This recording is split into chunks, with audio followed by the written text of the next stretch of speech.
Okay.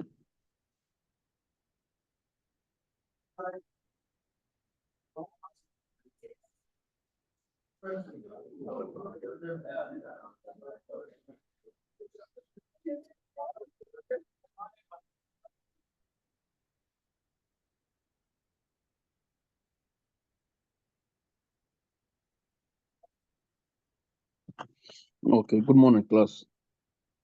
Yeah, Muda, can you hear me?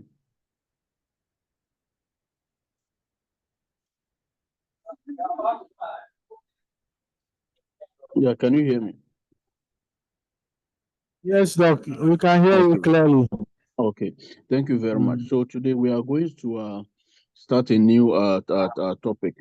Today we are going to do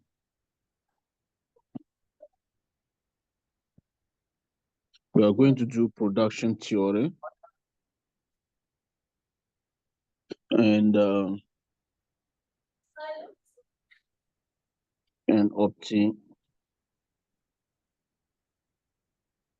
optimization techniques.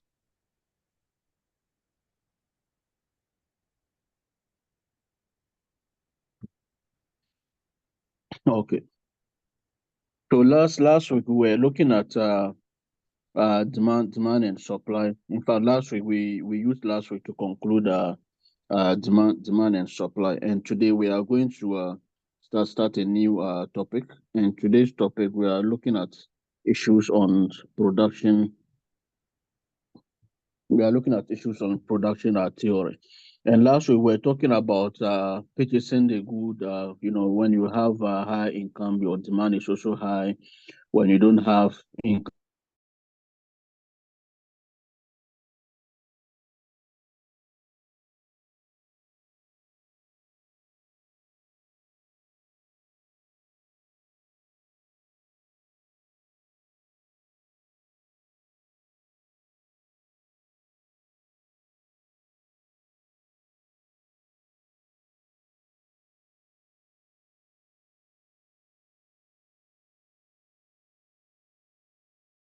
Doc, yeah, Muda. the class is requesting for a recap of last week before you proceed. Is that so? Elasticity. Okay. They just want you to give them a recap before you dive into today's work. Okay. So recap. So last week we looked at issues on. I'm just going to be very brief on this because I have a different topics to cover. So last week we looked at issues on elasticity, and we said elasticity. Slow down. You can slow down a bit.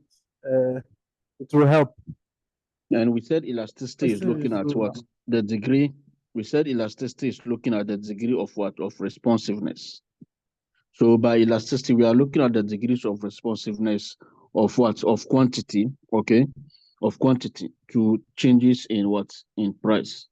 Because from both the law of demand and law of supply, we said there is a key relationship between price of a good and the quantity. From the law of demand perspective, once there is an increase in price, we expect quantity to fall, and once there is a decrease in price, we expect quantity to fall. Now, the concept of elasticity is basically asking by how much will quantity, change when price changes, because we are saying if there is a change in price, quantity should also change. Okay, either both the supply side or the demand side. So the concept of elasticity is looking at by how much will the quantity change when price changes. So you can measure that particular change by using the concept of elasticity, which is basically looking at how responsive quantity demanded is to changes in price. In the case of the price elasticity of demand. And we also have price elasticity of supply or elasticity of supply, which is looking at responsiveness of quantity supplied to changes in price. Okay. Now, and we said the elasticity is measured by by this. And we said the elasticity is just the change in quantity demanded all over changes in price. So this will give you a figure. This will also give you a figure. And we said there are a number of types of elasticities, right? Given the figure that we will get. And we said first, we have what is called the elastic demand. We have what is called the elastic demand. And we said with the elastic demand, the price elasticity that you will find, okay, is greater than what? 1.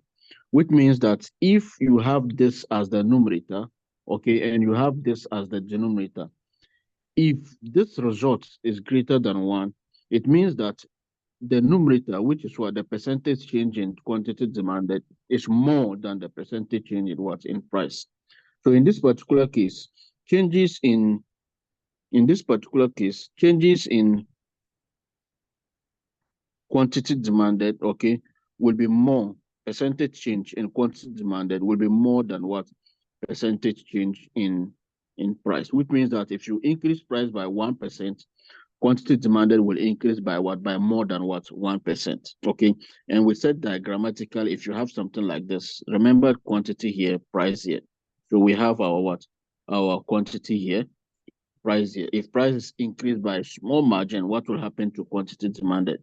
We can see how much quantity demanded has fallen as a result of just one small increment in what? In price. And the other one, we said we have what? Inelastic demand. We have inelastic demand. The other one, we said we have inelastic demand. And we said for inelastic demand, the price, the elasticity, the price elasticity of demand is less than what? 1. Which means that from this formula of what? Elasticity, okay, here, percentage change in quantity demanded or a percentage change in price is less than what? 1. So for this to be less than 1, it means that the top one, which is the numerator, percentage change in what? In quantity demanded, should be what? Less than the percentage change what? In price, for this to be less than 1. Which means that for inelastic what? Demand, the percentage change in what? In quantity demanded, okay, would be what? Less than the percentage change in what? In price. Which means that if you increase price by 1%, okay, quantity demanded will also fall, but the fall in quantity demanded will be less than the increment in what? In price, which is 1%. Which means that if you increase price by 10%, quantity demanded will fall by less than what? 10%. Okay, and we said diagrammatically, we can have something like this as the demand curve, quantity, price. Okay, so if you have here as what? Quantity demanded, price here, and then you increase price to P2, what will happen to quantity demanded? Quantity demanded will fall, okay? And you realize that the change in the quantity demanded is less than the change in what? In price. So in this particular case, we say the price elasticity will be less than 1, or we say the price elasticity is what? Is inelastic.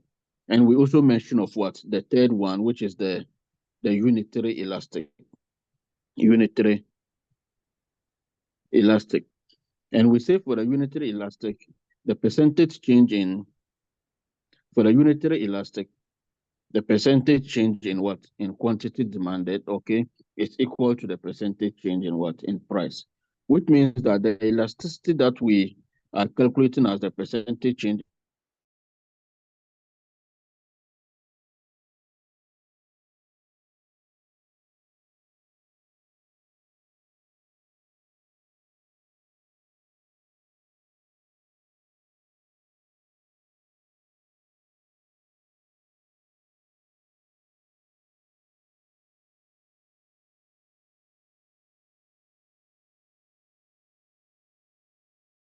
will be the same thing as the change in what? As the change in price. Will be the same thing as the what? As the change in price, as you can see. So in this particular case, percentage change in quantity demanded will be the same as the percentage change in what? In price. And we have the others. The special ones, we are talking about what? Perfectly inelastic demand. So for perfectly inelastic demand, we are talking about a situation where, okay, we have the elasticity to be infinity. Here, we have a situation where demand curve is what? Horizontal. As you can see here, it's just a straight line like this, which means that irrespective of the price, quantity remains what? Remains the same. Quantity remains what? Remains the same. Remains the same. Where we have 0. Quantity remains the same. So here there is no change in what? In quantity. So the elasticity that we are looking at the percentage in quantity demanded all over the percentage change in what? In price. The numerator here will be 0, irrespective of the changes in price, because there's nothing like changes in what? In quantity. Okay, so in this case, our elasticity, okay, will be 0, which means that irrespective of the price, if you keep on increasing price, they still buy the same what? Quantity. And we gave the example of what? Diabetic patients who needs what? Insulin to survive. Okay. And then the last one we spoke about, the last one we spoke about, I think is the 5th one. We talked about perfectly what? Perfectly elastic. And we said for the perfectly elastic, their demand curve behaves like this.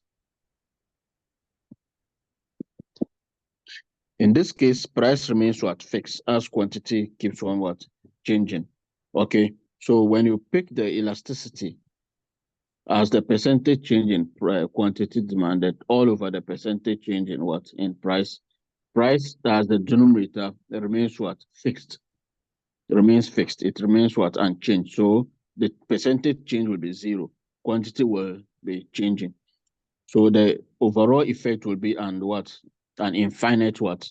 Price elasticity of what? Demand. And this is the case of a perfectly competitive what? Perfectly competitive market. And we looked at the situation where we talking about the revenue side of what? Of the elasticity, as long as the type of good that you are looking at. So if the elasticity for a type of good that you are looking at is what? It's elastic. Remember, if you increase price, quantity will fall, and the fall in quantity will have implications on your what? On your total revenue. And we are saying that before the increment in price, this was the revenue. As you increase what? Price, okay, you will have what? A reduction in quantity demanded, which will affect the what? The total what? Revenue. So your new total revenue will now be this particular side, instead of what? This particular side as the initial. So you are going to lose this side of what? The revenue. You are going to lose this side of revenue, and then do what? And gain this side of revenue as a result of the increase in what? In price. So here is revenue that you will gain, and this side is revenue that you will what? Lose. So what will be the overall effect on your what? On your revenue? You will realize that the revenue that you will lose, okay, is more than the revenue that you will what? Than the revenue that you will gain. So overall, if your elasticity, if the elasticity of a good that you are selling is what? Is elastic to consumers, okay, it's not advisable for you to increase what? Price, even by a small margin, because the amount of revenue that you will lose will be more than the amount of revenue that you what? You will gain. So the overall net effect will be a reduction in what? In total revenue. But if you want to make revenue, you can say, yes, I can reduce price by 0.001. And the reduction of this particular price, the price by this particular amount, will trigger an increase in what? In quantity demanded. Because from the law of demand, we are saying that at higher price, less is demanded, okay? And at lower price, more is demanded. And because you have reduced the price by this, more will be demanded. So the revenue that you will gain will be more than the revenue that you will what? Lose. So your overall revenue will increase. That is if you are reducing the price and the good that you are looking at as an elastic demand. The opposite holds for what? For the good that is what? Inelastic. In this case, if price is here, this is the quantity. So this will be the total revenue. But you increase price to P2, and this will be the total what? Revenue. Remember, you will now lose this side of what? The revenue. You will now lose this side of revenue. So here is revenue that you will lose. And this side is the revenue that you will what? You will gain. And this side is the revenue that you will gain. Let me see. And this side is the revenue that you will gain. This is the revenue that you will what? Regain. Revenue gain. And here will be revenue what? Loss. So as you can see, if the demand for your good is what? Inelastic. If the demand for your good is inelastic, if you increase price, you will realize that the revenue gain will be more than the revenue what? Loss. As you can see, the revenue gain will be more than the revenue what? Loss. Will be more than the revenue loss. So overall, your total revenue what? Will increase if you increase what? Price.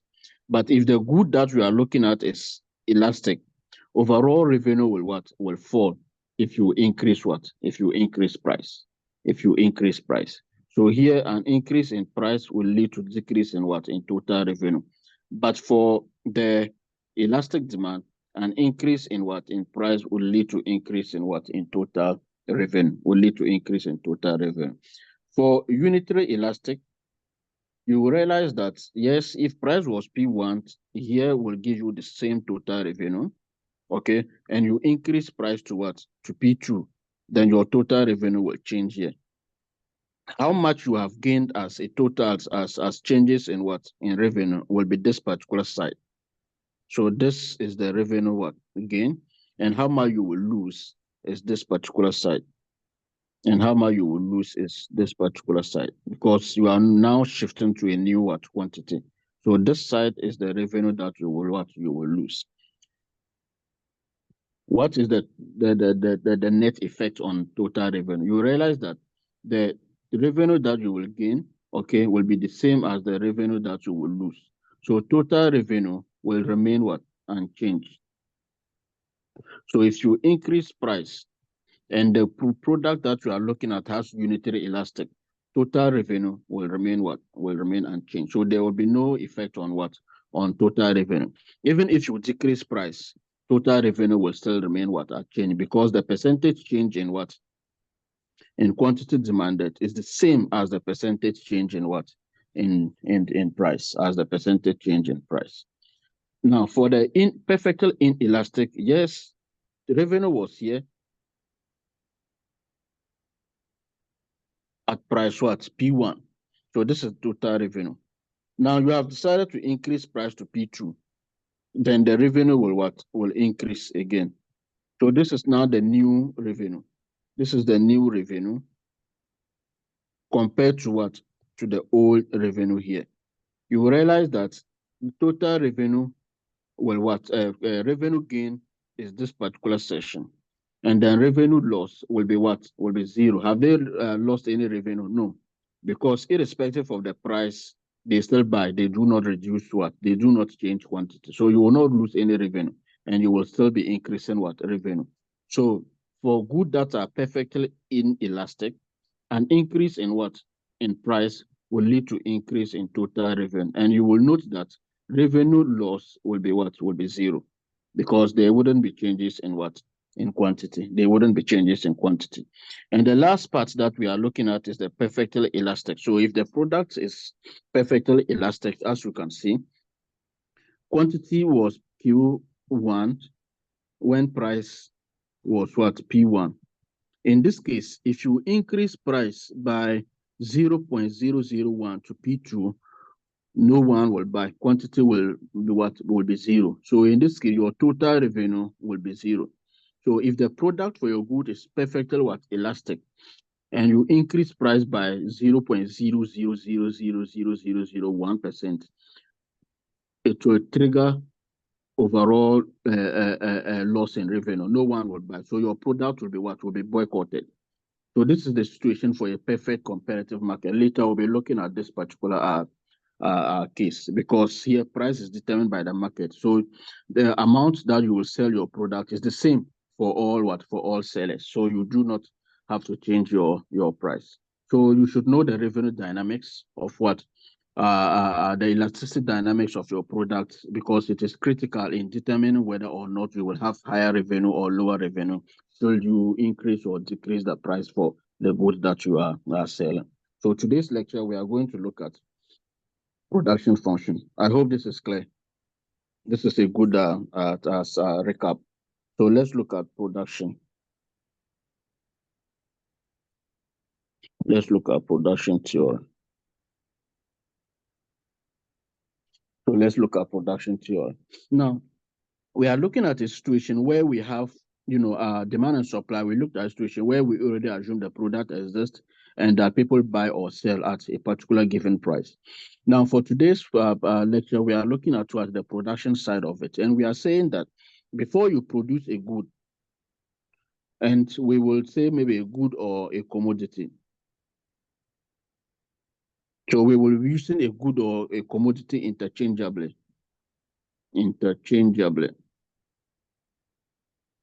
We're using a good or a commodity interchangeably. Okay. Now, and that good or commodity, okay, here we can also add products. We can also add products.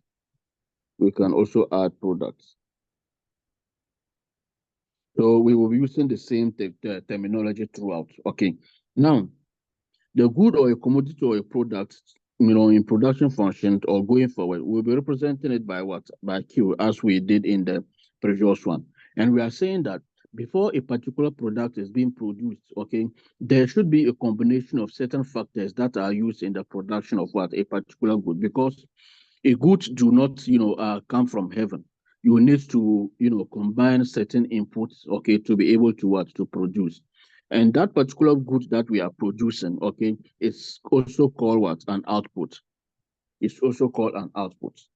And before this particular output is produced, you need to have what is called what? The input. You need what to have what? The input. And this particular input is what? The things that you will need. Things you need to do what? To produce the output. To produce the output. In other words, the inputs that you will use to produce an output are key to do what? To producing a particular what? Good. So we are looking at how you will do what? You will combine your inputs to produce output. So what are the key inputs? Now, this particular key input that we are talking about in economics, okay, they are refers to what? The factors of what? Of production. The factors of production. Before we produce maybe Coca-Cola, there should be some inputs that will be used to produce that particular product, okay? Before we have our laptops, there are certain inputs that we use to produce what? That particular what? Outputs, okay? Now, so what are these factors of production that we are looking at? And remember, these factors of production are the inputs, okay, that are being used to produce what? The output. Or is the combination of what? Inputs, okay, that is required to produce a certain amount of what? Of output. Now let's look at basically what are the key factors of what? Production. Now for the key factors of production, we are looking at what? Land. Okay, you will need land to be able to establish the factory or whatever to produce that particular what? Products. Okay, you would also need a key one, which is what? Capital. Which is what? Capital, to do what? To produce it. And by this capital, largely we refer them as what? Man-made, maybe technology or techniques or whatever that you will be combining to do what? To produce that particular what? Product. The third one, we are looking at what? Labor. And by this labor, we are looking at what? The workers that you will need, okay? You will need what? Workers, okay? Factory hand, to be able to combine with the above what? Products to do what? To produce that particular what? Output. In certain instances, people also add enterprise, and later we'll be looking at what? The technical change. We will decompose this capital into a number of forms. But principally, we are looking at what? These three key factors of production: land, labor, and then what? And capital. So which means that the amount of production of a certain what? Output. Of a certain output. Remember, we said this is what? Output, okay? Depends, okay? Or is produced using land. Is that not it? Using what? Labor. And then using what? and using capital. To produce this amount of what output, you will need to have a land. You will need what labor, that is people that you will be using, or your workers.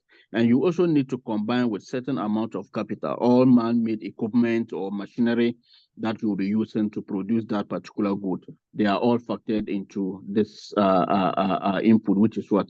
Capital. So if we go a little bit advanced, we can say that before this particular company produces what? Q, or this output, okay? The amount of output that a particular company will produce depends on these factors of what? Production, land, labor, and then what? And capital. Land, labor, and capital. However, land tends to be what? Very fixed. So we drop land in the equation. And if we drop land in the equation, which means that the amount of output that will be produced, okay, principally depends on what? On labor, and then what? And capital. Labor and capital. We can let, to avoid writing labor, capital, we can let labor be L, and then our capital will be what? Be K.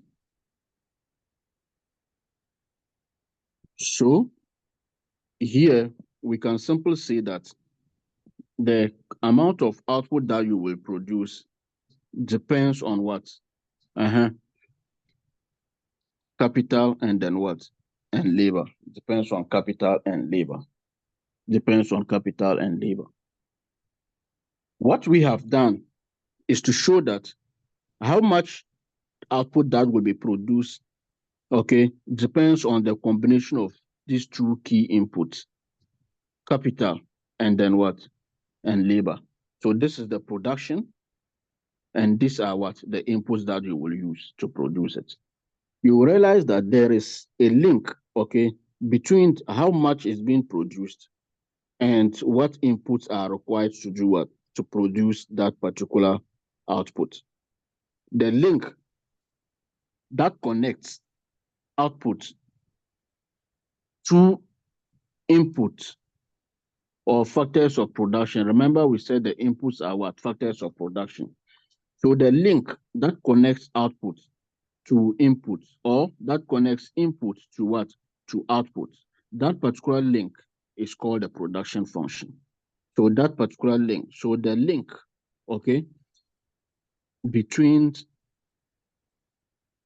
inputs, or what we call the factors of production, and output is called the production function. It's called the production function. Please note, it's called the production function, which means that the production function, or some people will also say model. Production function or model. So which means that the production function is nothing but a representation of the relationship between amount of inputs required to produce a certain amount of what? Of output. So the production function is looking at what? The input side, how much is being combined to produce what? The output side. So the relationship between input and output is illustrated by what is called the what? The production what? Function. Is illustrated by what is called the production what? Function. Therefore, if you pick a production function,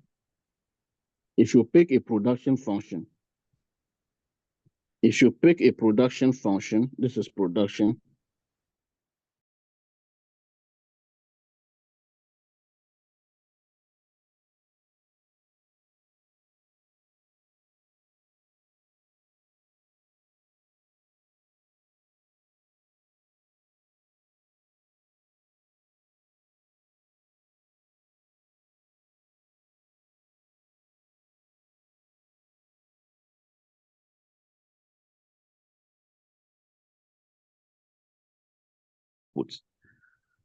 In a situation where you use more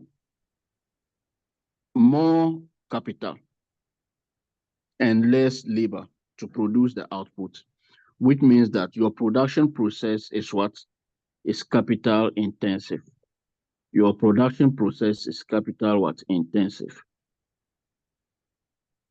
Which means for capital intensive, you are using more labor and more capital than what?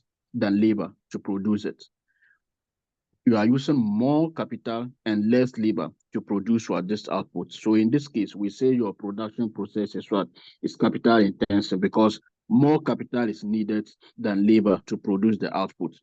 The second part is a situation where you use what? More what?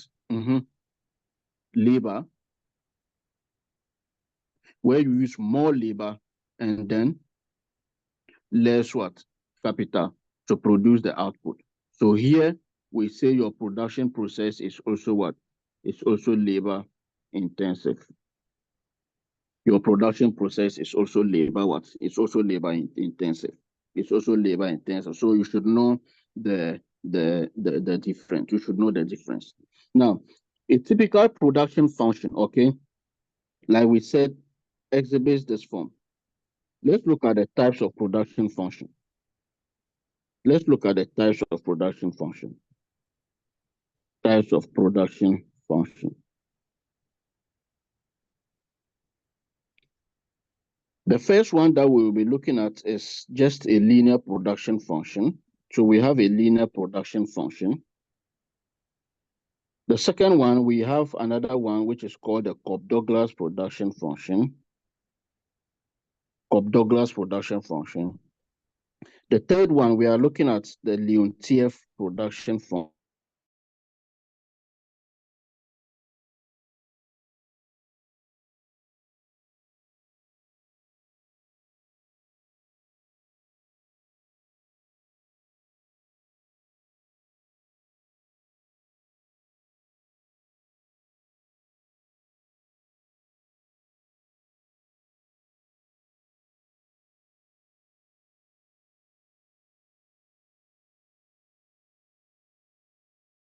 Output.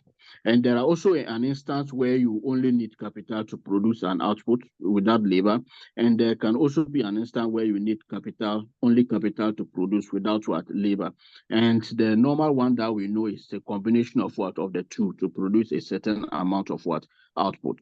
Now, for the linear production function, we are looking at a situation where we show the relationship between what? Output and then input in a linear form. In other words, we do not have an exponent in how we express the relationship between what? Output and then what? And input. The Cobb-Douglas production function is also talking about what? The relationship between output and what? Input, but in a nonlinear form. So here we are talking about what? Nonlinear form. We were looking at that. We're talking about what? Nonlinear form. Now, the Leontief production function is also talking about what? How we use fixed proportion of the input. So for the Leontief, we are looking at what? The use of what? Fixed proportion. Maybe we use fixed amount of labor and we use fixed amount of what? Of capital to produce a particular good. And because we are using the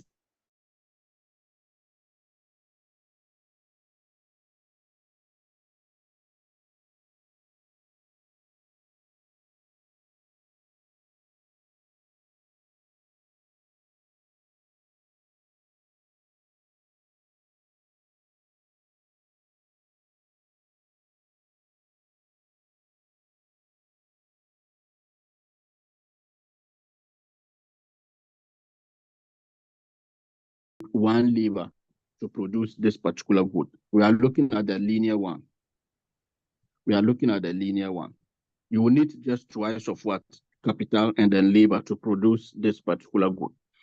So before you can produce this output, you need to use twice of labor or combine with what? One capital to produce it. Or the amount of quantity or output that you can produce, you need 3 workers and just maybe one capital to produce it. This is a linear production function. And you can see this production function is largely a function of what? Capital and labor. And combination, you need 3 workers and then one what? capital to produce this particular, level of what? Level of output. Okay. Now, for the Cobb-Douglas production function, that's what we'll be using a lot, the Cobb-Douglas production function. For the Cobb-Douglas production function, we are saying that by default, a production function is saying a function of what? A production model or a function is dependent on capital and then what? And labor. Now, the Cobb-Douglas, these are names of what? Two key economists who propounded the Cobb-Douglas production function. And they said that the combination of what? Output and labor is well beyond the what? The linear form. It's well beyond the linear form. So the relationship between output and input, okay, is more than what is being shown by the simple linear relationship. In other words, the combination of our inputs are non-linearly related to what? To outputs. And they are saying that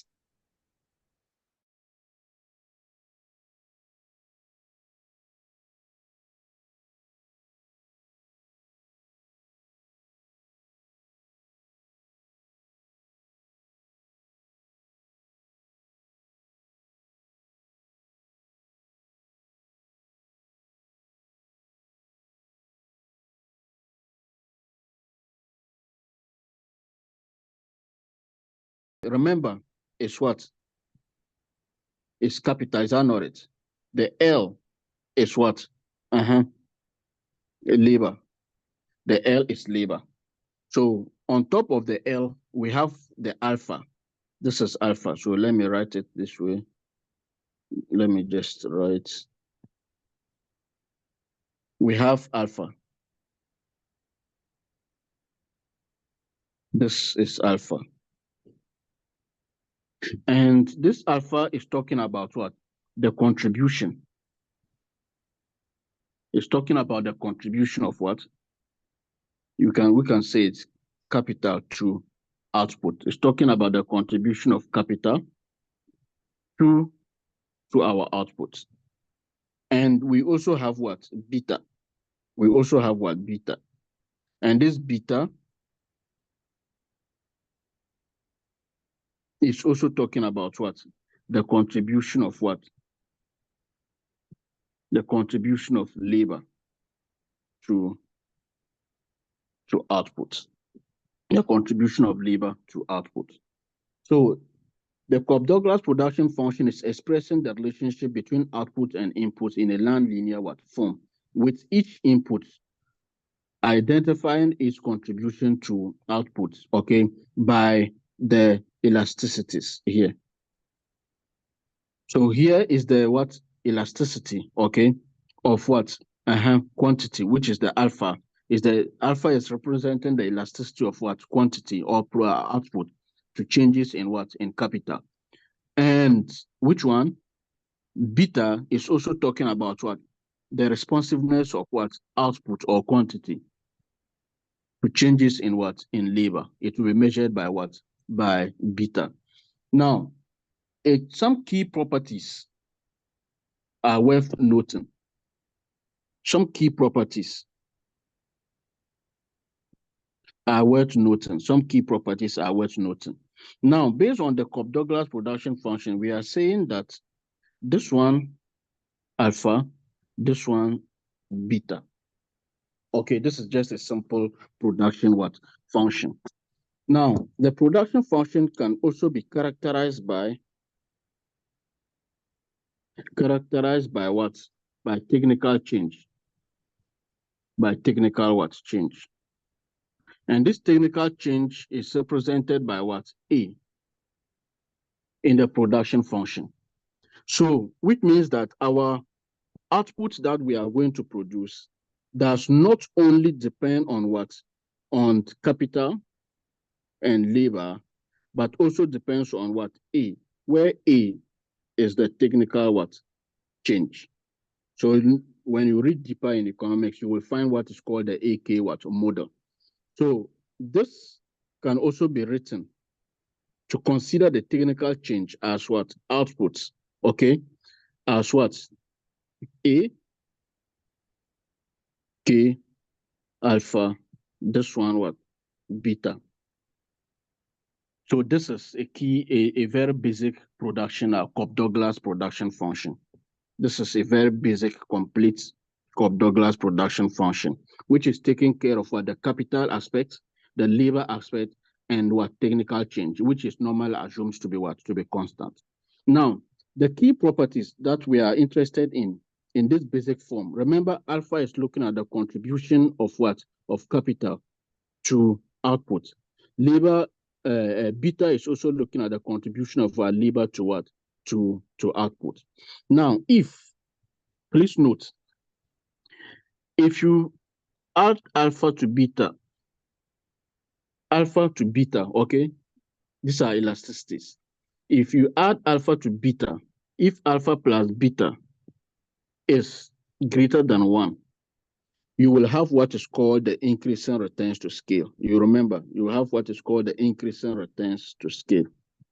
The increasing returns to scale. The increasing returns to scale. What does that mean? It means that if you increase, the inputs, and what are the inputs? Capital and labor. If you increase inputs, which is what? Capital and labor, by a certain margin,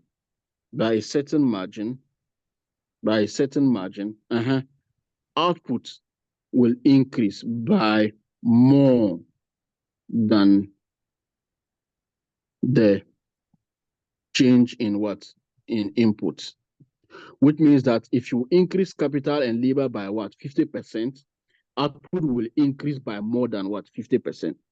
And if you decrease output and labor by what? By 50%, if you decrease capital and labor by 50%, what will happen to output? Output will also decrease by more than what? 50%. So you can see this maybe from the perspective of the elastic what? Demand. Here, if you double the amount of what? Input, output will also increase by more than what? By more than what? Doubled. Okay, by more than doubled. The second one that we are looking at is, if you add alpha and labor, alpha and beta, and it is less than what? 1. In this case, we say your production function is exhibiting what is called the decreasing returns to scale. The decreasing returns to scale. The decreasing returns to scale. And here, what does that mean? It means that if you increase output, if you increase input by a certain amount, output will also increase, but by less than the increase in what? In the inputs. So here, if you increase inputs, which we are talking about land and what?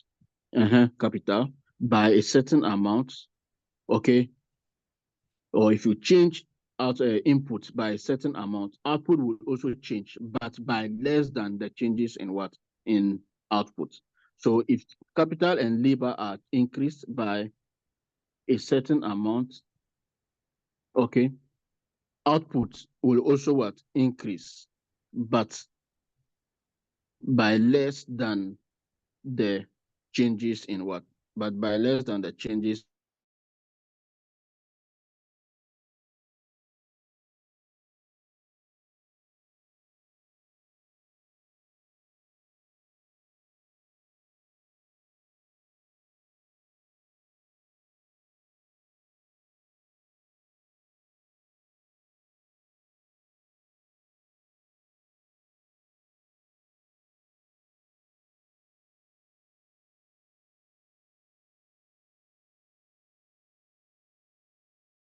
the constant returns to what? To scale. By the constant returns to scale, changes in outputs, okay, would be equal to changes in what? In the inputs, would be equal to changes in the inputs. If output is increased by 60%, if input is increased by 60%, output will also change or will also increase by the same percentage, the same 50%, the same 50%. Now, let's proceed. We have some key concepts. We have some key concepts that you need to know. And for those key concepts, we are talking about what? The average product of labor. The average product. The average product of labor. And by this average product of labor, we are talking about what? The total output. The total output per unit of what? Of labor. Per unit of labor. Which means that it should pick the total output. How much is each unit of labor producing? And how much each unit of labor producing is what is called the what? The average product of what? Labor. It's what is called the average product of labor. So this is average product of what? Labor. Let me write it in full. This is average product of what? Of labor. This is average product of labor. And how much each labor unit of labor is producing is calculated as the total what? Output divided by what? Divided by labor. As the total output divided by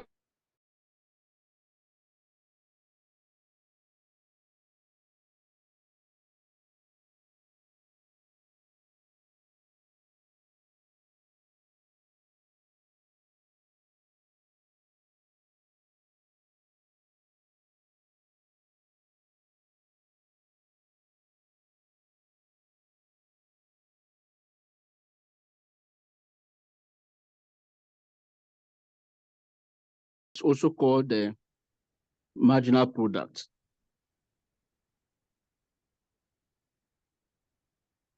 The marginal products, MP.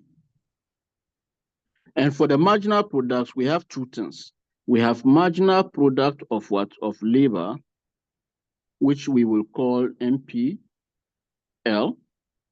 And we also have what is called the marginal product of what? Of capital, which we will call the MP what? K. Which we will call the MPK. Which we will call the NPK. By the marginal product, we are looking at what? The additional, we are looking at the additional output produced. We are looking at the additional output produced by employing 1 unit, okay? By employing 1 more unit, maybe by employing 1 more or 1 additional unit. By employing 1 additional unit, 1 more or 1 additional unit of what? Capital or labor. So if we are looking at the marginal product, we are basically looking at what? The additional output that is produced, okay? When we employ more labor or when we employ more what? Capital. Which means that from our marginal product, we can have the marginal product of labor, which is talking about what? The additional products, the additional output, okay? As a result of what?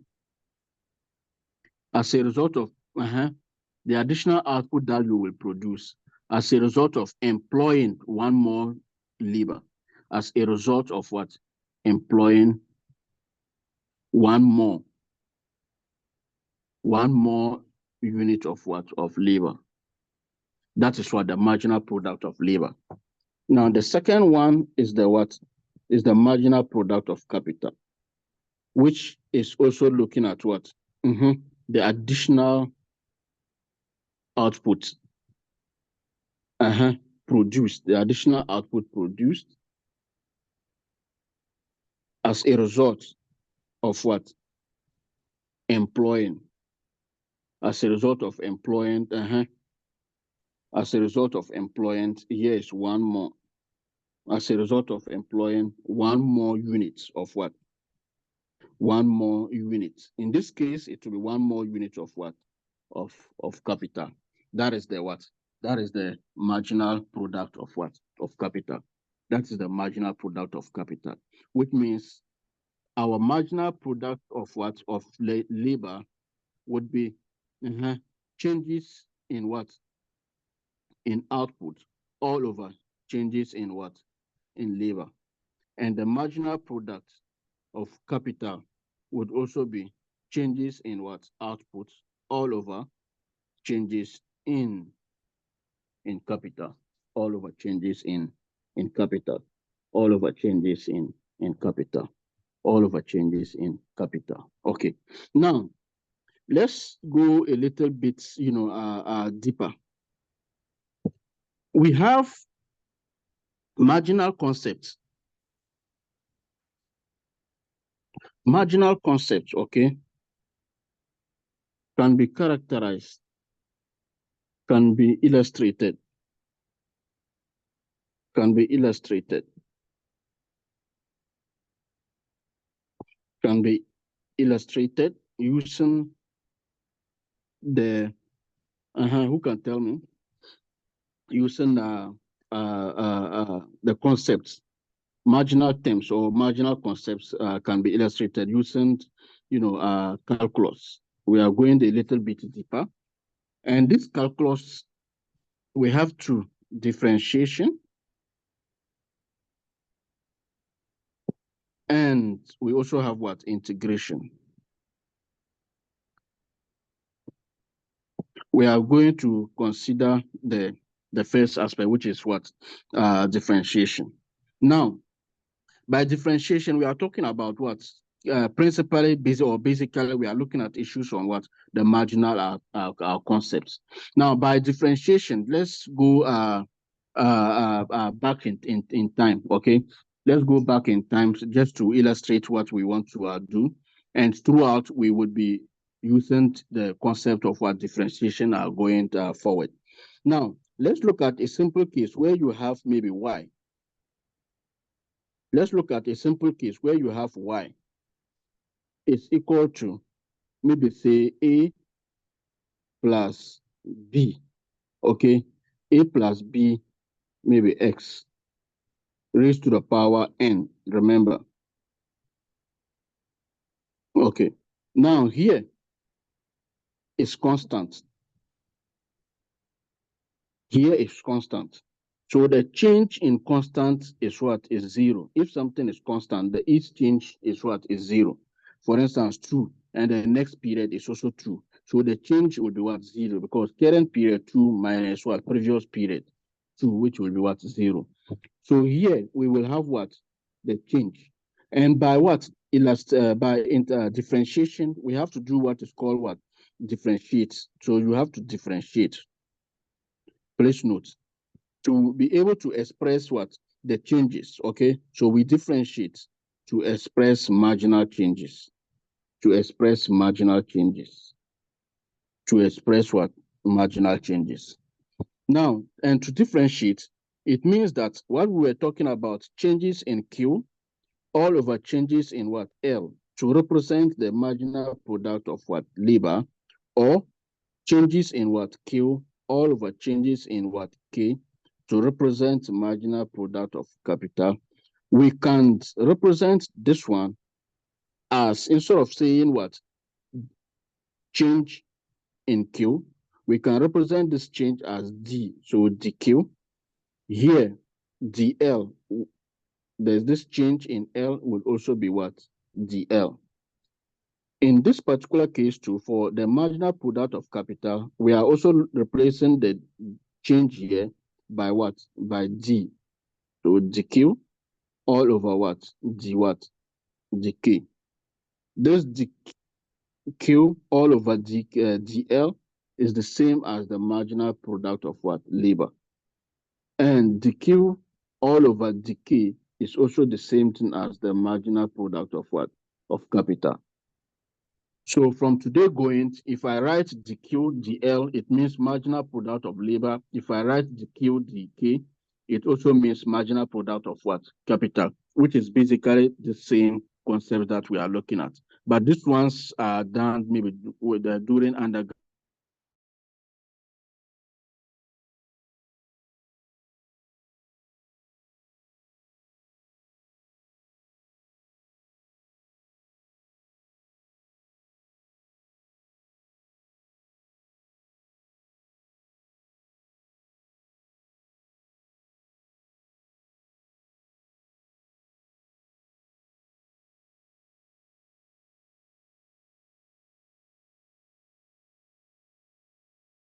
In marginal terms, we will have one, the marginal product of what? Labor, and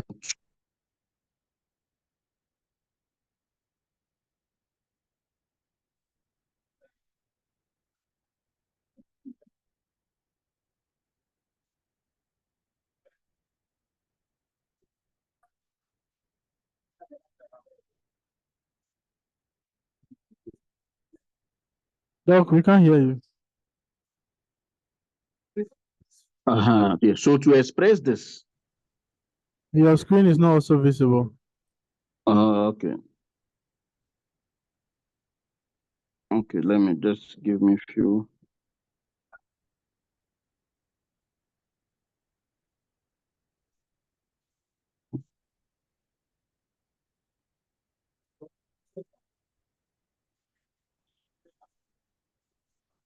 Okay. So to express this, which is what the marginal product of capital, we need to do what? To differentiate a marginal product of labor. We need to do what? To differentiate.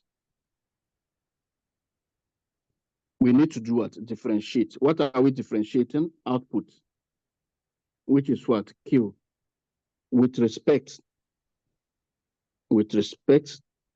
to what? To labor. We need to differentiate output with respect to labor because we are looking at what? Marginal product of labor. And the second one, which is the marginal product of what? Of capital, we will also be doing the same, which is what? We will also have to differentiate. We will also have to differentiate.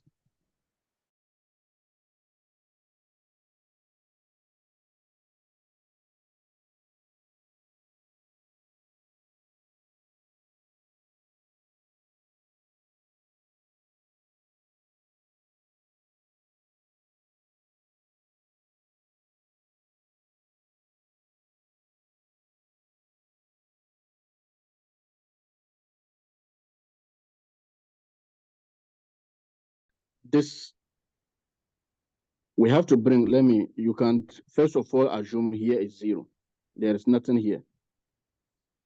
To differentiate, we hold the first side constant, okay?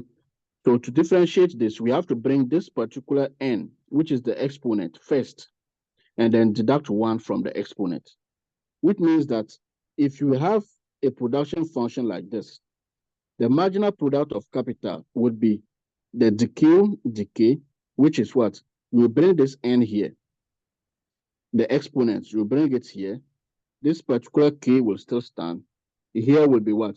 N, and you deduct 1 from it. So this will be the marginal product of what? Capital. So example, if output is, say, k raised to the power what? 2. Our marginal product of capital will be what? We bring this 2 here, k will stand, and it will be 2 minus 1. Here is the same thing as 2k1, which is the same thing as 2 what? K. So 2k will be the marginal product of what? Of capital. Will be the marginal product of capital. Now, if you also have something like this, Q, which is the output, okay, as K raised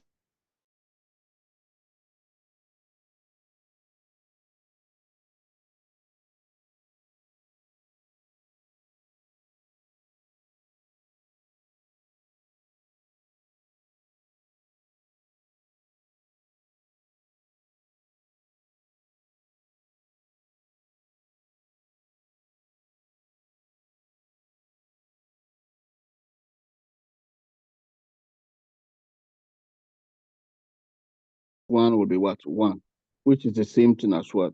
6K. So this will be the marginal product of what? Of capital, which will be the marginal product of what? Capital. It's the same thing as what? The marginal product of labor if we use L instead of what? K. If we also have this one as maybe 0.5 K raised to the power 8, and I ask you to find the marginal product of capital, it's the same thing as what? DQ all over DK. Here will be what? 8, 0.5 K, 8 minus what? 1. Here, what will you get? This times this, you will get what? 4K. 8 minus 1, you will get what? 7. So this will be the marginal product of what? Of capital. This will be the marginal product of what? Of capital. This will be the marginal product of capital. So if we combine the two factors, saying this is our output, we have this, maybe say 0.5, we have labor. And I ask you to find the marginal product of capital. Here, the marginal product of capital would be what? DQ all over DK. And here will be what? This 0.5 will come here. So it will be 0.5 AK. Remember multiplication. Here will be what? 0.5 K. Here minus 1. So here 0.5 what? Minus 1 L. So what will we get? Here will still be 0.5. Here will be what? A, K. This minus this, you have minus 0.5 L.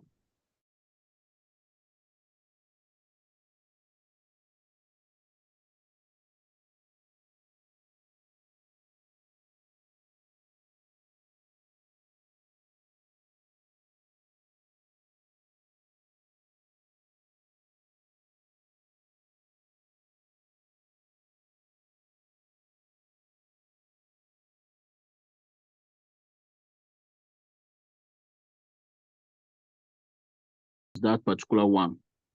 So we will have AK, here will just be there. Here will be what? L, 1, this particular one minus what? 1. Anytime you are differentiating with respect to a particular variable, you deduct 1 from the exponent. What will you get? 1 times all of this will still 1. So you will have AK 0.5 L. 1 minus 1 is 0. Here will be AK 0.5. Any number raised to the power 0 is what? Is 1, right? So here will be what? 1. So here will be AK 0.5 times what? 1 is the same what? Number. So this will be the marginal product of what? Of labor. This will be the marginal product of what? Of labor. This will be the marginal product of labor. Okay. This will be the marginal product of labor. Now, let's go back to the first Douglas production function. Doc, please, can you retake that again, please? Okay. So if we have output as, where is it? AK. If you have output as AK 0.5 L. Remember, if a variable is standing alone, it means it is raised to the power 1 because any number raised to the power 1 is that number. Any number raised to the power 1 is that particular number. So which means here, our marginal product, if I ask you to find them, if you are asked to find the marginal product of what? Of capital. Remember, marginal product of capital is the same thing as differentiating the output with respect to what? To capital, which you will be finding as what? 0.5. Is that not it? AK. Remember, we are differentiating with respect to capital. So here will be the 0.5 minus what? 1. Because it's multiplying, this K will stand, this L will still be there. Here, what will you get? 0.5 AK. This will give you negative 0.5. This one too, we can still further simplify it. So we will do that in the next session. L will still be there. So this is the same thing as what? The marginal product of what? Of capital. In indices, we can still simplify this as 0.5 A. Because it's minus, it will go down as what? As a denominator, and then leaving this L. So here will be divided by what? By K raised to the power 0.5. This is the marginal product of what? Of capital. Now, the second one that we are also talking about is the marginal product of labor. And the marginal product of labor, we say you will differentiate the output with respect to what? To labor. And you go back to the question, which is here. So we are looking at the differential of what? Output with respect to labor. Labor is standing alone. And because it's standing alone, it means it is risen to the power what? 1. It's risen to the power what? 1. So we are going to bring this particular one here, which is what? Here. Okay. And then the other one is AK 0.5 L. 0.5 L. We have that particular one minus what? 1. Anytime that you are differentiating, you need to subtract 1 from the exponent. So this 1 times all of this is the same number. So we are going to have AK 0.5. Is that not it? 1 minus 1 is 0. Any number, note, any number raised to the power 0, any number or anything, any number or anything raised to the power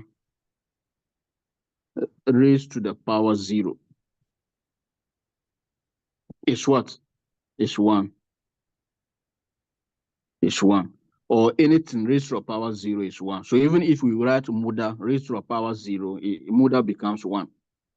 So here our marginal product of what? Labor will now be what? AK, here I'm referring to this session, will be AK, okay, would be AK raised to the power 0. Here raised to the power 0 is 1. So we will have AK 0.5. Remember, any number, or anything raised to the power 0 is what? Is 1. So here, this times 1 is the same number. So we will have this as AK mod. So this is the marginal product of what? Of what? Of labor. Whilst this is the marginal product of what? Of capital. Of capital. Where 0.5 here is the input elasticities. Remember the contribution of what? Capital to what? To output. Now, let's go back to the standard Cobb-Douglas production function. So the standard Cobb-Douglas production function is saying output is what? AK alpha L beta. Here, how do we find the marginal product? How do we find the marginal what? Products? How do we find the marginal products? We find the marginal products using the marginal terms, using the marginal what terms. So here we are going to have what? The marginal product of what? First, the marginal product of capital, which we will find as what? Decay all over what? Decay would be what? As you can see, it's alpha. So alpha will come here. So it will be what? Alpha AK alpha minus 1, then beta, then L what? Beta, that is labor beta. Labor beta. Are we together? We can further simplify this as the marginal product of capital to be what? Let me just write alpha AK alpha minus 1 L beta. L beta. L beta. Are we together? This can also be simplified as alpha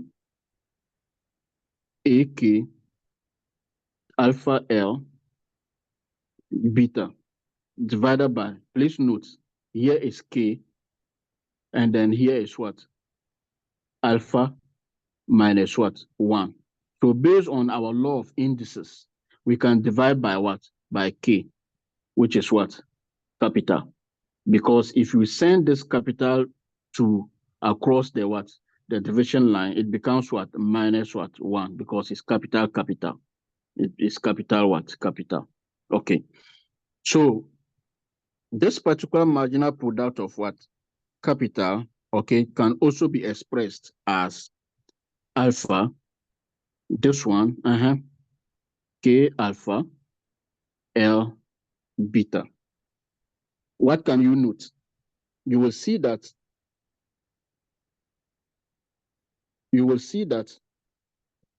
capital here, what can you see from this? You will realize that our output from the production function is AK alpha labor what? Beta. And you can see here, AK alpha labor what? Beta, which means but Q, which is the output, based on the Cobb-Douglas production function, is this one. Which means that in place of this, we can put what? Q there. In place of this, we can put Q. So we have the marginal what? Product of what? Capital to be alpha. Yeah, I didn't bring, what is the name? I didn't bring the division. Divided by what? As you can see here, divided by what? K. Divided by K. But we realize that our quantity based on our output, based on the AK model, is this one. So which means that in place of this, what we have here in the numerator, we can actually put Q there, which means our marginal product of capital, can also be rewritten as alpha Q, all over what? K, all over K, all over K. Or you can also just rewrite it as alpha Q, all over what? K. And what is alpha all over what? K? That is output per capita. And you will realize that where Q over K is output per what? Per capita. It's output per capita. Or we can also call it as what? Average output of what? Of capital. Remember first we had average output of what? Of labor as Q divided by L. So this is also the average product of capital as Q divided by what? By what? By K.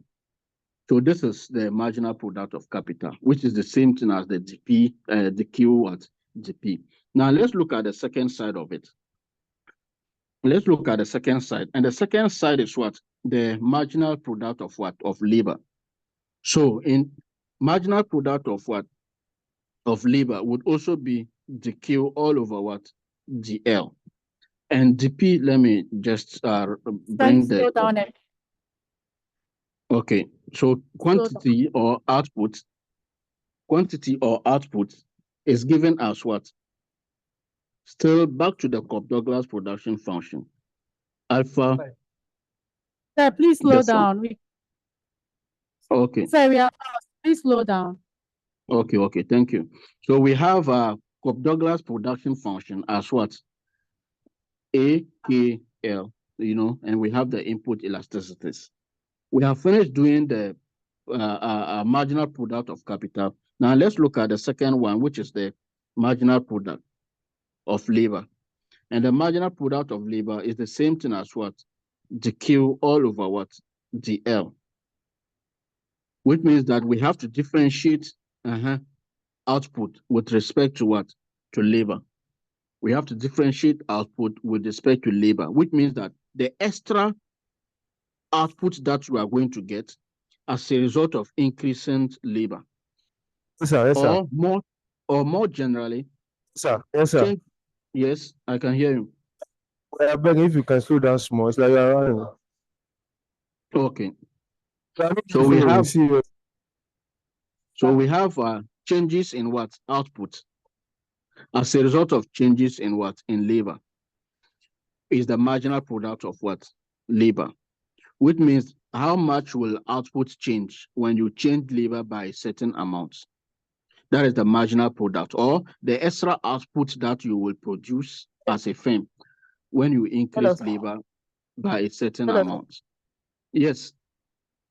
Please, can you go back a little? We are really lost. So we are talking about the production function, the Cobb-Douglas production function.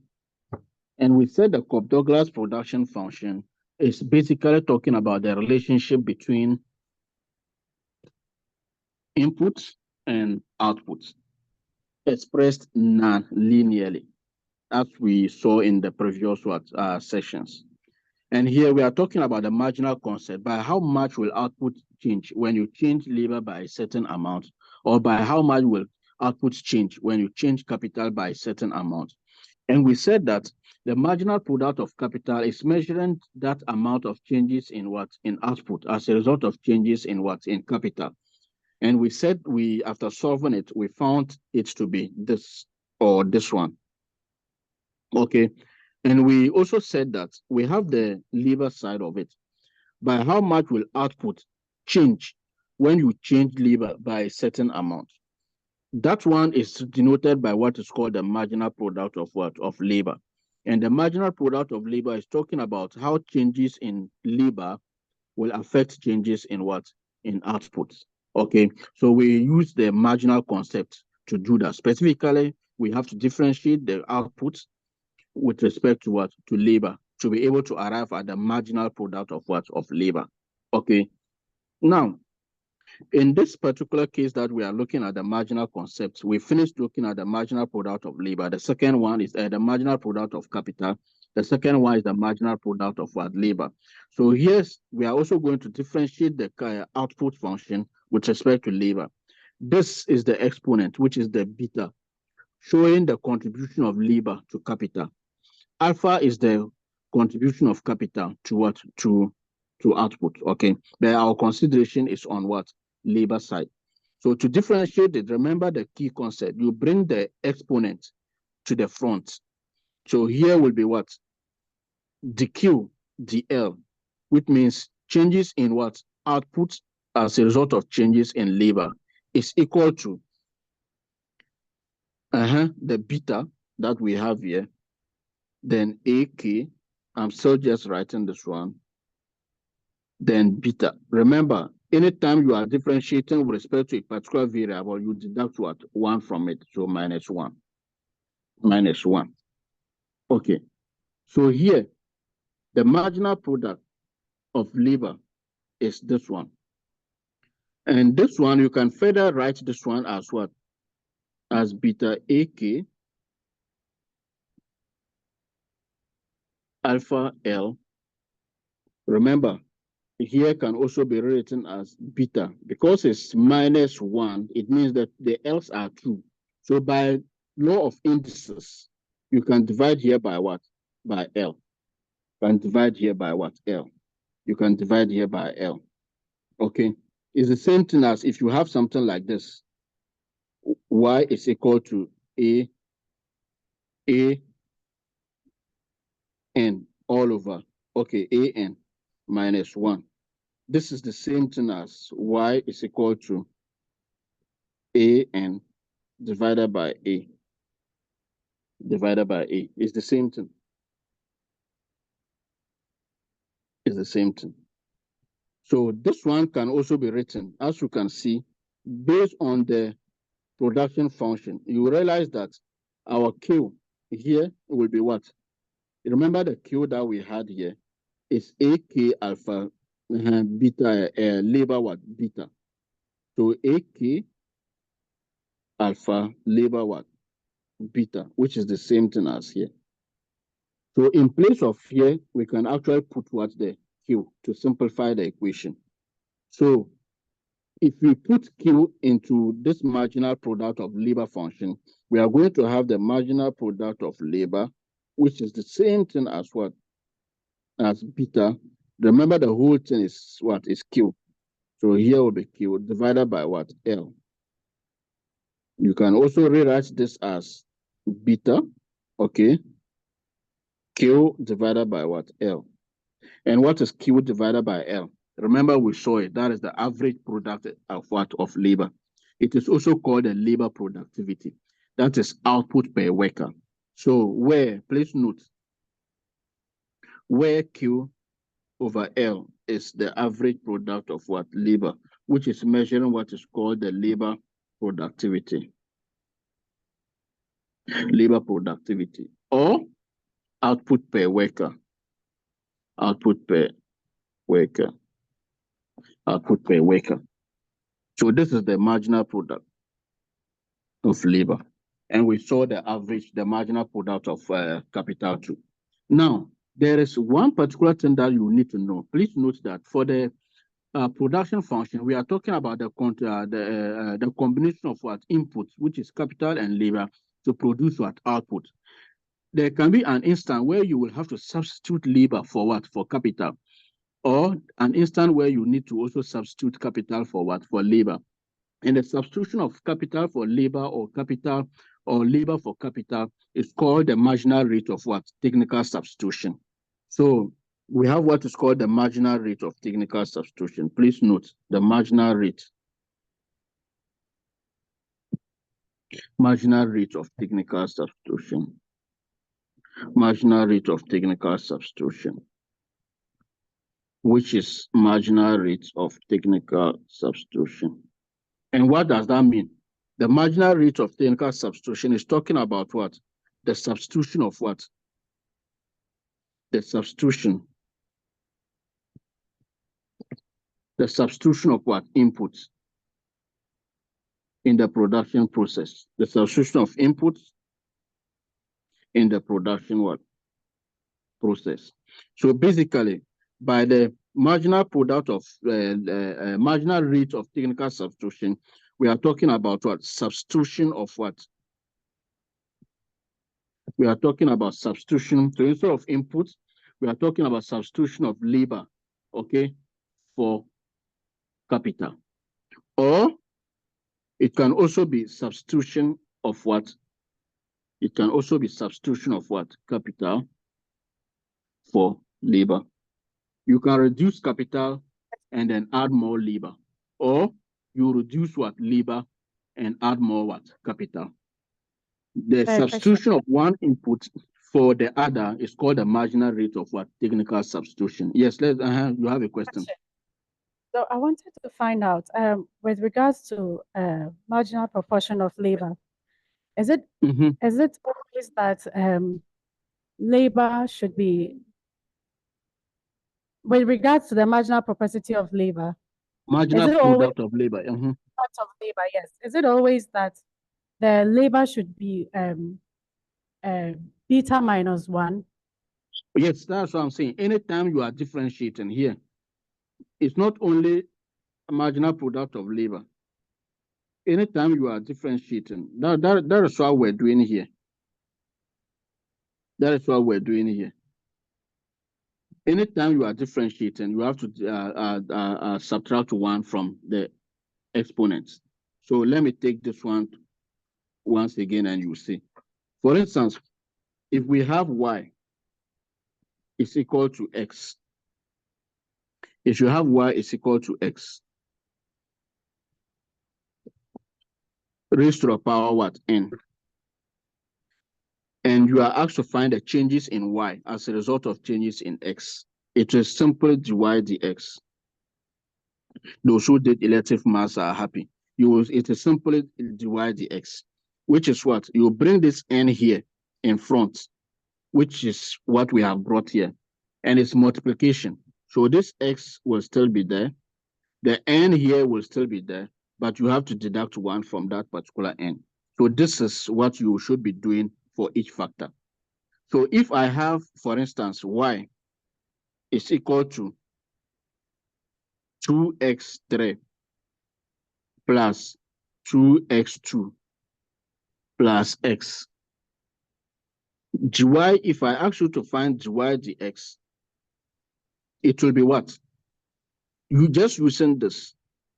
This n will come in front, which is this 3. So here will be what? 3. I'm taking it be just basic steps. This 2 is also here. X. This 3 is here. Then you deduct 1. So minus what? 1. Plus, we do the same thing here. This 2 will also come. Okay. Here will be 2. X here, this 2 will still be there. Minus what? 1. Plus, remember this is standing alone, but there is raised to the power 1 there, because any number raised to the power 1 is that number. But any number raised to the power 0 is 1. So here we have that particular 1 here. X is here. This 1 is there. Minus what? Minus 1. It's constant. You must always subtract 1. So this times this will give us 6x raised to the power 2. Plus here will be what? 4x raised to the power what? 1. Is that not it? Because 2 minus 1 plus x raised to the power 0. So here we will still have x raised to the power 2 plus 4. Any number raised to the power 1 is that number, x, plus any number raised to the power 0 is what?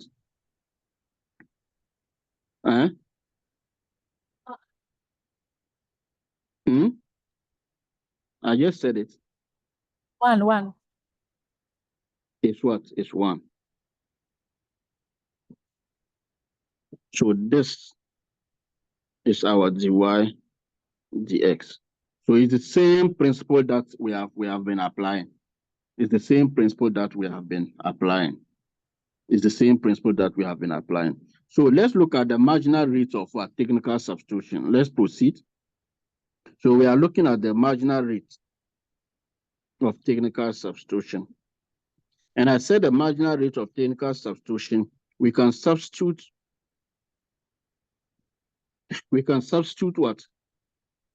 Capital for labor, or we can also substitute labor for what? For capital. In this case, we are reducing capital and then increasing labor. So we are substituting capital for labor, or labor for capital. So we are reducing what? So we are reducing labor for more what? For more capital.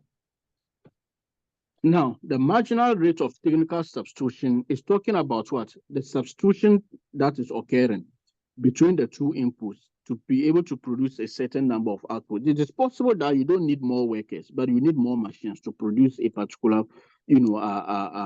product. So how much labor will you be laying off? How much worker will be sucking to get more machines to produce? And it's also possible that you don't need more machines, but you rather need more workers, okay, more manpower, more laborers. So by how much of the capital or the machines will you be reducing to produce more what? To employ more labor. That concept is called the marginal rate of what? Technical substitution. And the marginal rate of technical substitution, please note, the marginal rate of technical substitution is given by the marginal product of what? Labor all over the marginal product of what? Of capital. And this is the marginal. So the marginal rate of technical substitution, labor for capital, let me add this one, is the marginal rate of technical substitution. Here is capital for labor. And then here will be the marginal product of technical substitution, the marginal rate of technical substitution, labor for what? For capital. Labor for capital. So this one, so we can have the marginal product of what? Technical substitution, capital for labor is the marginal product of what? Capital all over the marginal product of what? Of labor. And then the other one, which is the marginal rate of technical substitution, labor for capital, would be the marginal product of what? Labor, all over the marginal product of what? Of capital. So please note that the marginal product of labor, remember we found it as what? The marginal product of labor. Where is it? It's here. The marginal product of labor is beta Q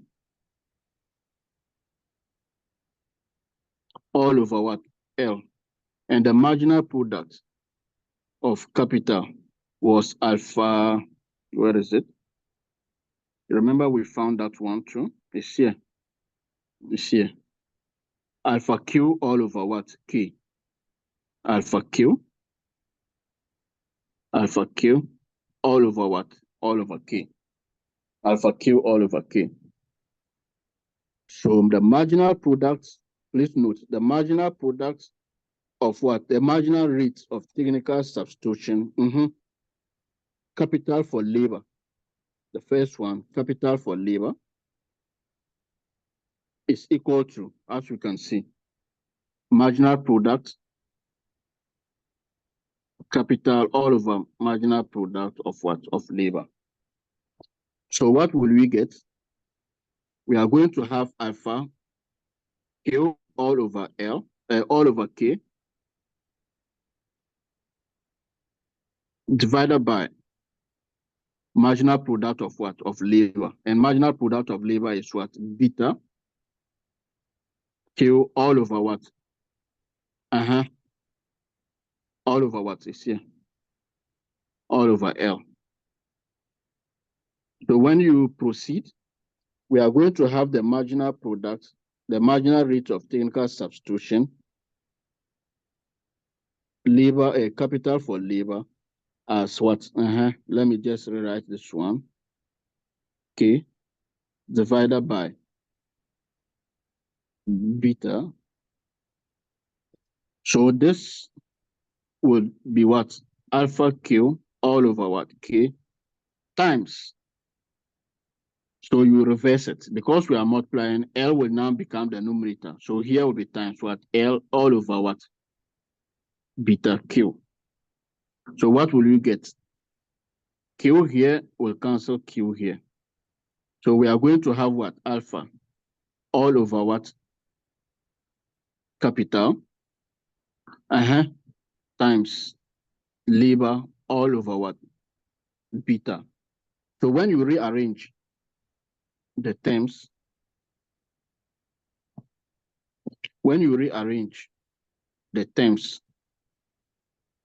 you are going to have the marginal rate of technical substitution as what? Alpha all over what? Beta times L will stand alone all over what? K. This is the same thing as alpha all over beta labor all over what? Capital. This is the marginal rate of technical substitution. Capital for labor. Now look at something. If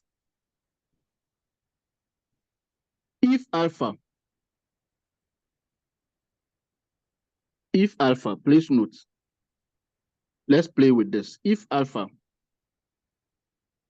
and beta are homogeneous, if alpha and beta are homogeneous, it means that the unit elasticities, okay, of the two inputs, capital and labor, are the same. It means that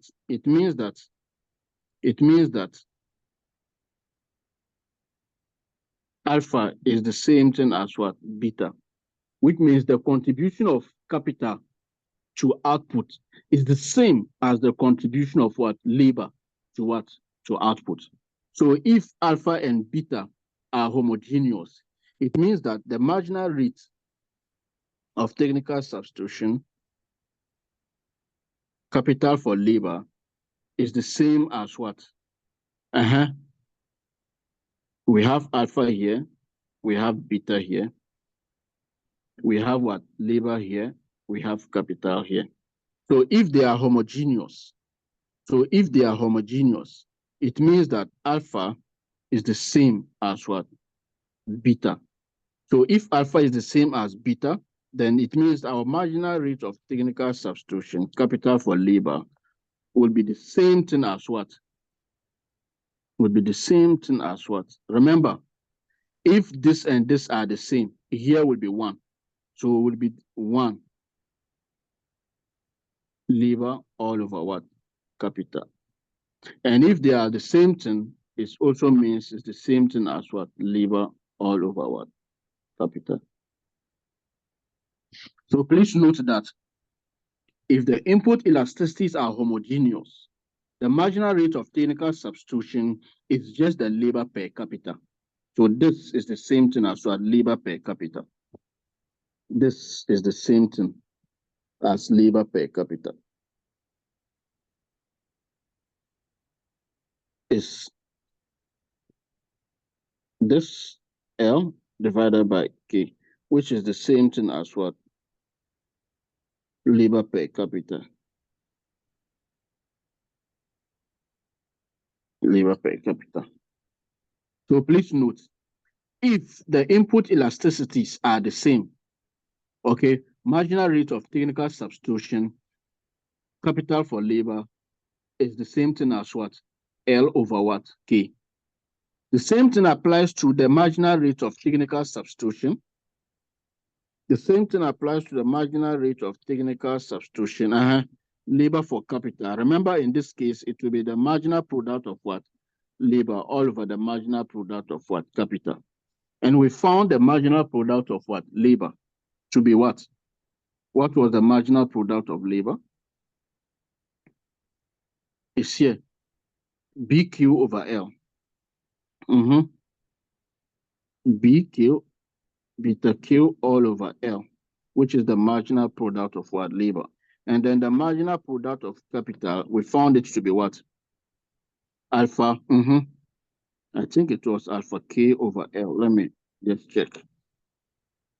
The marginal product of capital, yeah, alpha K is over Q. Q over L, Q over L, Q over L, Q over K. So which means the second side will be what? The marginal rate of technical substitution will be what? Alpha, marginal rate of marginal product of labor divided by marginal product of capital. So is this divided by this? So we are going to have, where is it? Beta Q all over what? L divided by alpha Q all over K. Alpha Q all over K. So this simple means beta, this one all over L times K, is that not it? Times K all over alpha what? This one. So this will 10. So this will cancel this. So what will we have? We are going to have what? Beta all over L times K all over what? Alpha. When you rearrange the terms, this is the same thing as what? Beta all over alpha dot capital all over what? Labor, which is the same thing as beta all over alpha, capital all over what? All over labor. So as you can also see, if alpha and beta are homogeneous, please note, are homogeneous. If alpha and beta are homogeneous, it means that alpha is the same thing as what? As beta. So if alpha is the same thing as beta, the marginal rate of technical substitution the marginal rate of technical substitution, labor for capital, is the same thing as this. They are the same, okay? So it means it will be 1. It will be 1. So here will be 1 times K all over what? L, which is the same thing as what? K all over what? L, which is the same thing as what? Capital per what? Labor. Remember the difference. This particular one, we found what? Where is it? Labor per capital. But here it will be what? Capital per what? Labor. Here will be capital per labor. Capital per labor. So please note the difference. So if I ask you in an exam to show that the marginal rate of technical substitution labor for capital is the same as capital per labor if the input elasticities are homogeneous, this is what you need to do. So this is the final answer. This is the final answer. So let me just take a recap. Okay, so let me just take a recap for you to see, because I will bring it in the exam. This is recap. So if I ask you to use the Cobb-Douglas production function to show that the marginal rate of technical substitution, okay, I can just say the marginal rate of technical substitution, okay, is the same as the ratio of the inputs. Please note the marginal rate. So let me just do it this way. Show that show that the marginal rate of technical substitution is the same as the ratio of the two inputs. It's the same as the ratio of the two inputs if the input elasticities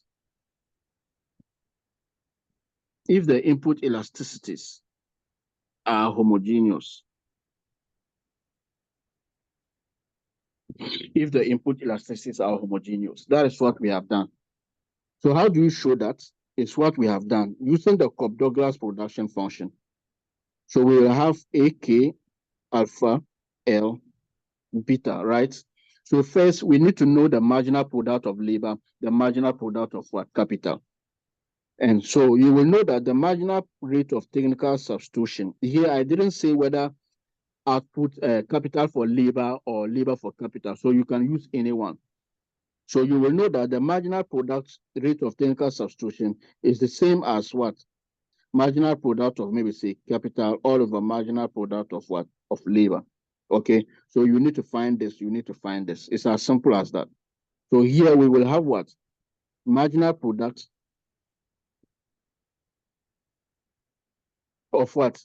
Capital, which will be what? dq all over dk, which is what? Alpha, AK, alpha, L, beta, this one minus 1. So this is the same as the marginal product of what? Capital. Here will be what? Alpha, K, alpha, L, beta, divided by what? K. Divided by what? K. But you will realize that this AKL raised to power, they are respect is the same thing as what? Output. So here will be what? Marginal product of capital, alpha K, all over what? Alpha Q, all over what? K. This is the marginal product of capital. Then we look for the marginal product of what? Labor. And the marginal product of labor would also be delta Q all over delta what? L, which will be what? Beta here from the production function, which will be beta, AK, L, alpha L, beta minus 1. So the marginal product of what? Labor will be the same thing as what? This one, AK alpha, L beta, remember, divided by what? L. But this whole thing is the same thing as Q, that is the output. So we can rewrite this one as beta Q all over what? L. Remember, this is the marginal product of what? Labor. So our marginal rate of technical substitution will be the marginal product. Which one are we using?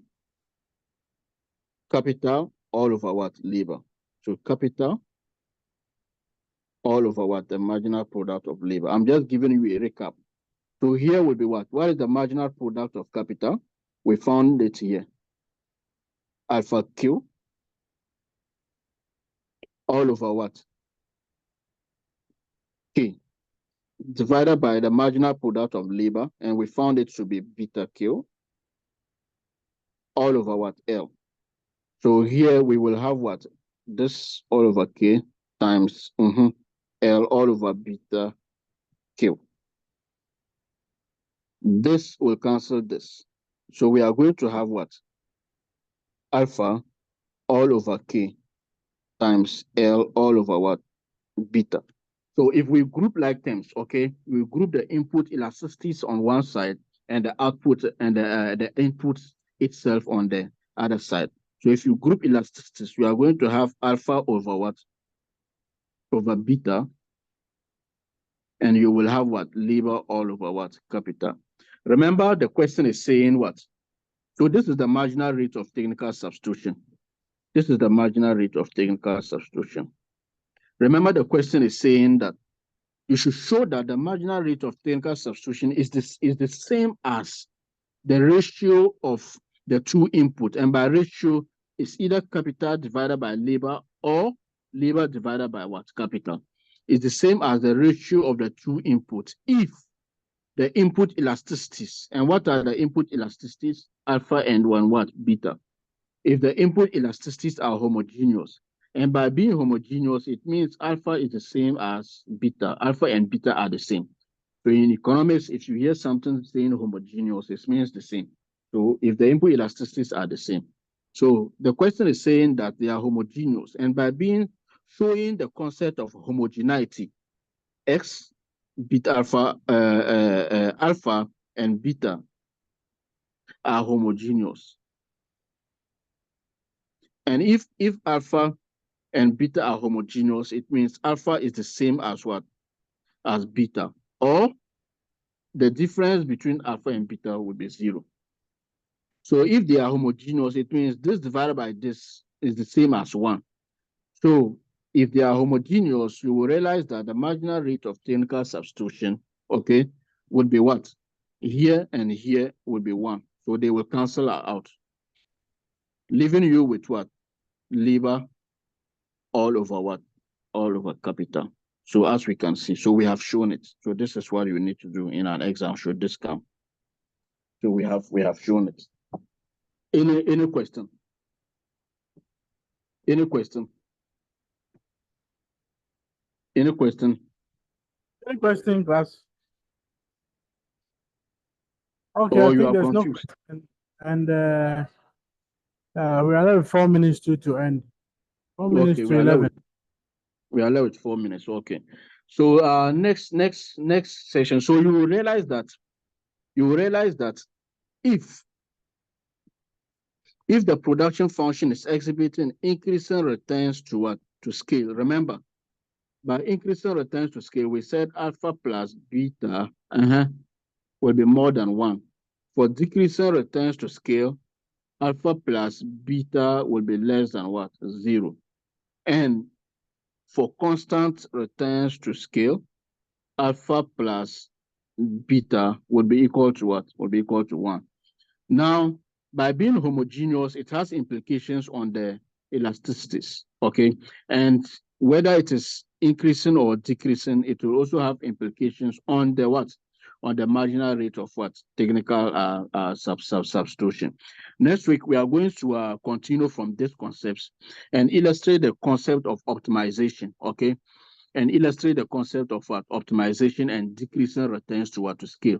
That is, as you increase more and more of labor, this particular marginal product of labor, the MPL, this particular marginal product of labor that we found as what?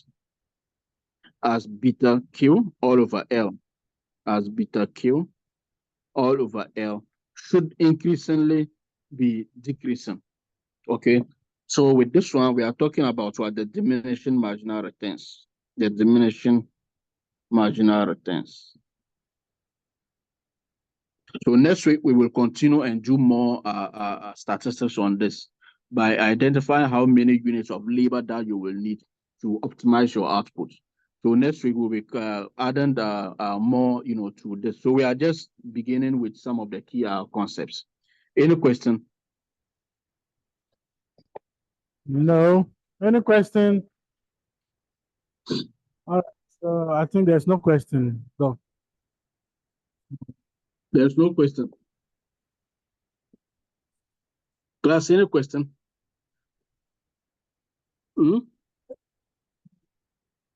Okay. So in the absence of any question, we will continue from. Last week they want a recap.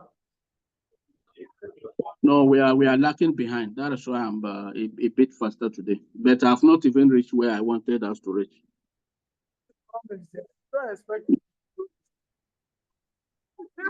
So what I'm telling them that business economics is not like the others. They shouldn't expect it to be too easy. No.